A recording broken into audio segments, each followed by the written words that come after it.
Hello, CFAM. My name is Veronica. And I'm Charlene, and today we are here with Christian and Louie of Dream Ivory. Woo! Thank you guys. Woo! Super, Thank you super guys. excited to be here. Thank you so much for being with us today. Do you guys want to give a quick introduction to yourselves, a little background for those who may not be familiar with you? Yeah, Yeah, oh, oh, go ahead, Chris. I want to hear how you would introduce us. My name's Louie. I play bass and vocals in Dream Ivory. We grew up in Southern California, lived there our whole lives, and yeah, we just started making music online and it's kind of taken off. We're super stoked. We're still trying to keep up that traction. We're constantly trying to fix our new sound and we're releasing a new album soon, so it's exciting. Yeah, my name is Christian. I play guitar in the band. I also sing sometimes, but yeah, I'm mainly a producer. I write the music with Louie, and we make up Dream Ivory. First question for you guys. As Filipino American artists, how do you think your cultural background has influenced your music in any way? I'd I was say, like, dude, we do that a lot. Go ahead, Chris. oh, God damn. I'd say Filipino music in specific, um, influenced our love for like melodies, certain vocal melodies, or whether it's like the chord progressions and stuff, but very upbeat stuff, like being super melodic, I think influenced us in the way we kind of like write our melodies nowadays. Yeah, and I feel like also just the culture, specifically like Filipino culture, we were always kind of raised in an environment where like at the parties, like everyone is singing, or our dad was like forcing us to look play piano in front of the family. And that was so scary before. And I remember he would like kind of get like annoyed if I was too scared to sing in front of the family. But that was always just something that was just we were exposed to. We had a karaoke machine at the house and stuff. Even online, like we always looked up to like people like for example like AJ Raphael, like the Filipino community was also so ingrained into YouTube and music as Mhm. well. It was always like creative stuff. And then that in turn had our friends like, oh, I play ukulele too, and I like guitar too. And it was just like so musical and like so together because of that, because of music. And I feel like being Filipino, like music is such a big thing. Like even we have friends that aren't Filipino and they're like, "Oh, well, that's not fair. Like, of course you guys are musically inclined because you guys are Filipino or blah blah blah." And like, "Oh, of course he's a good singer, blah blah blah." That's just how people, but it is there's truth to that, you know what I mean? Like it's super super big in our family music. Yeah, it's all ingrained. Yeah, for sure. I think Veronica and I can definitely relate to that. We're both Filipino ourselves, and we music is both like a big part of our lives. We're like karaoke partners. Yeah, Like, exactly. yeah, Yeah. we definitely see how like being Filipino, like you're always just surrounded around music, so Hmm. it's kind of like inevitable. Kind of Right. on a similar note, can you describe any difficulties or barriers that you faced breaking into the music scene as Asian artists? Well, I think one thing that's just like pretty apparent is just kind of like prejudice in general and stuff, and people maybe not taking us as serious or like our craft as serious, like because like they see that oh look we're this way, and they have these stereotypes of what an indie band should sound like, but also look like. But there's also like the positive thing where when people find out that like oh you're Filipino, like this is so sick, I didn't even know, blah blah blah. So it's just like there's both sides to it, really, There's like overwhelmingly more positive when like people either for find out sure. Filipino or like they just think it's interesting or cool, or like if they're Filipino as well or whatever, Asian in general, it's relatable. So I for us in specific, I'd imagine like like breaking through as an artist, like like so many things like become hindrances like when you don't expect them to and stuff. But in our case, like we were already making music and stuff, so like we already had kind of some sort of internet notoriety kind of breaking through in with Dream Ivory and stuff with the other music we were making. And like I would say our come up was a bit different. So thankfully there weren't any like it didn't hold us back too much. I think it's definitely admirable, especially because it's already difficult to break into the music scene as Filipino American artists. So to break into like the more niche side of things, such as the indie music scene, can be very difficult. So it's very admirable how you guys stand through that. Kind of to pivot the conversation a little bit, as a duo, obviously your ideas may conflict sometimes.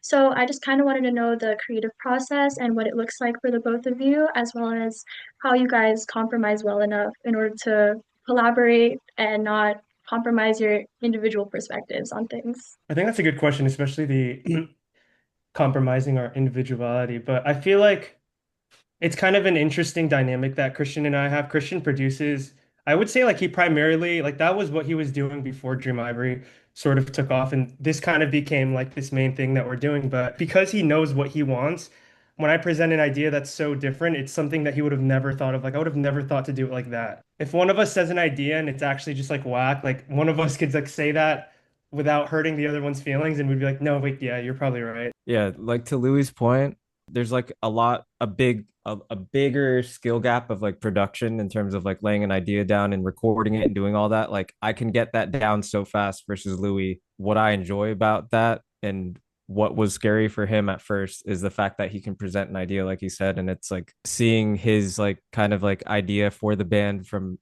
his perspective of like someone who doesn't primarily produce. It's like always something way more magical than like, because like I wouldn't have thought of it, even though we're also so in sync that primarily almost all the times that like we bring each other an idea or we work together, we're always fucking with each other's. It's not hard to like Yeah. align ourselves together when it comes to like beginning a song or finishing one or flipping one on its head and making it something different.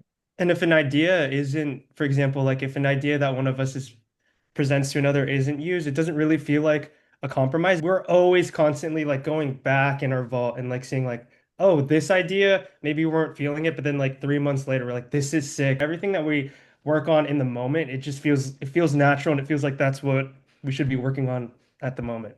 Yeah, definitely. I think it's also really cool that as brothers, you're able to find what strengths Christian has, what strengths Louis has, and how you can bring it together. And then also you can not be afraid, like you were saying, to like bounce others' ideas. You're not afraid to like sound like stupid or something like that. I think that's really cool. We've always kind Um, of been like that. Like even when we were younger, like we had a YouTube channel. Chris was like, "Yo, like I'm gonna film you and I'm gonna edit it, and like you're gonna act." And then we started like rapping. He's like, "Yo, I'm gonna make your beats, and then you rap." Like we kind of know what the person is gonna do. so what can you guys tell us about your upcoming album when you come back? I have so much to tell you. What was the creative vision behind this album? What themes or stories are you trying to tell? When it comes to us making an album and then like kind of, sorry, my dog. I don't know if you heard that. Stop. Go. Quiet. Hey. I think my harmonica came in, Louis. Yeah, I was just saying, like, whenever it comes to us, like, starting an album, for example, like from our last album into this one, like, obviously, we think of like, okay, our sound should maybe move towards this direction, but like, everything else kind of always comes naturally as we make the album. And the album took maybe like 2 years to make, 2.5 of like beginning of writing to like end of mastering. What came naturally, like, as a concept of this album is we went through a lot of like traumatic experiences and like separation with family and each other and ourselves and with our partners and stuff like that, and I feel like the songwriting just came as a response to what we were going through. In terms of the album title, when you come back, I have so much to tell you. Louis, I'll let you explain it because you explained that part. How Chris was saying how like with our album thing, it's not something that we have this whole thing and it's just like this planned out thing. It's more natural what Chris says. And even like our last album About a Boy was the same way. It's like we'll think of a title even before and we won't even be writing then. But I was just like thinking of this title and it was like kind of like old Panic at the Disco, old Fall Out Boy sort of thing where it's super long phrasing and it's like every letter's like capitalized. And I was like, when you come back, I have so much to tell you. And I was like, that hits because it could apply to any sense. It's a title that like anyone could resonate with, but like kind of in like a sad but also hopeful sense. So we kind of like made the album title, but we weren't like thinking it was going to be like the subject matter and like the darker, deep stuff that it was, but it just kind of happened naturally with what Chris was saying, kind of like what we were going through and what life was at the moment. So it worked out perfectly. Feel like because also the title and concept kind of like it can entail anything, you can interpret it in many ways. Like that also allowed us to make whatever type of music we wanted for this album, as we always do. We don't stick to a sound. We just make Yeah. whatever we're feeling. Some Heavy. titles are so defining of a sound. And I feel like that this title isn't. It's pretty ambiguous. And I think like listening to the album now that it's completed, it's so fitting. Sorry, we're yappers. Yeah. I was just gonna say that like it's very admirable that you guys are very vulnerable, especially to your audience. I think a lot of people who have also dealt with the same experiences can also relate and find some comfort in your music.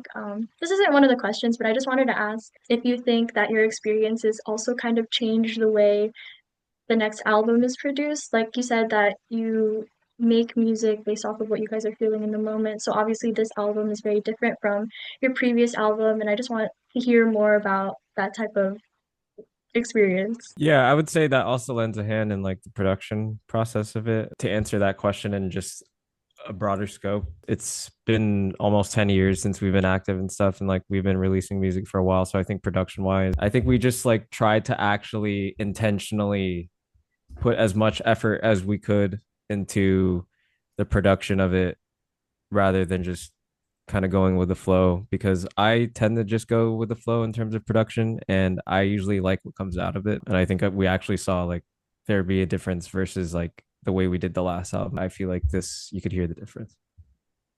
This is our last interview, our last question for The the last interview. interview. It's coming to a close. I just wanted to know what advice would you guys give to young Asian American musicians trying to find their voice and their space in the music world?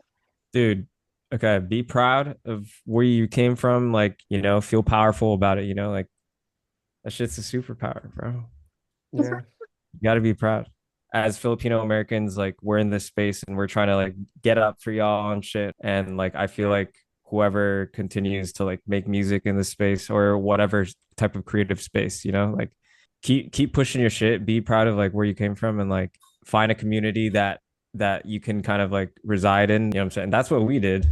And that's Yeah. what I do still and stuff, like finding communities based on the shit you relate to, especially being like the Filipino or like Asian American in general and all that. So And on a music aspect from that, like if you're starting off like all of what Chris said, but just keep uploading music even if you don't think it's gonna be good or you don't think it's gonna be good enough. Like don't compare yourself to this, just keep uploading music because that could only help you, you know? A lot of people are like sitting on the greatest music and it's just sitting in their computer and no one's ever gonna hear it, you know? Just keep uploading it.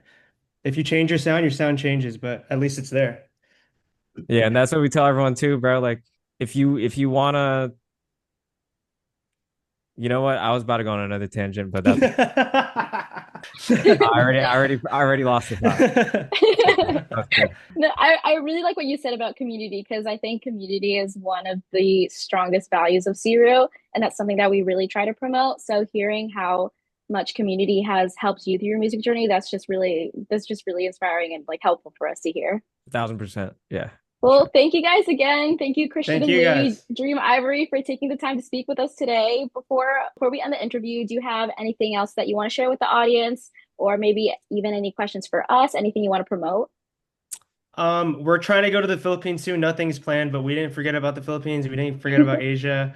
Um, yeah, big stuff coming soon. Shows. Yeah, just follow all our shit. We'll post all that shit. New album. When you come back, I have so much to tell you. July 18th, and we're going Yep. on tour with Wisp. If y'all fuck with Wisp or us, in like September. Yeah, that concludes our interview. Be sure to check out their new album when you come back. I have so much to tell you, which is releasing on July 18th. And be sure to keep up with their music. I know Siu will definitely be tuning in. So, Christian and Louis, it's been a pleasure. Thank Thank you. you. Thank Thanks, you. guys.